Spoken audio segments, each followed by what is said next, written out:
everyone! Welcome back again to my channel. Before we proceed with the DIY, let me show you first the before. It's so messy and I thought it's time to organize it.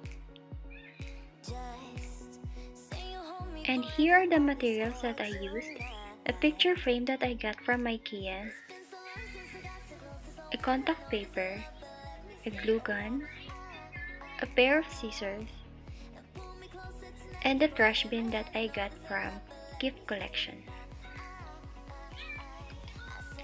First, you need to remove the picture frame stand. You also need to remove the paper inside the frame and replace it with contact paper.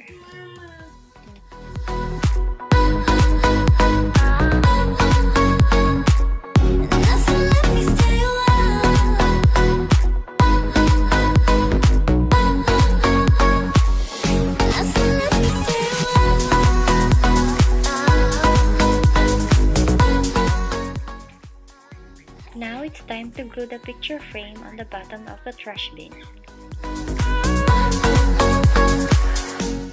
Then it's done. You have already a small telephone table. No, I don't need a degree to know this ain't love at first sight. 'Cause I know how this works, I got my ABCs right.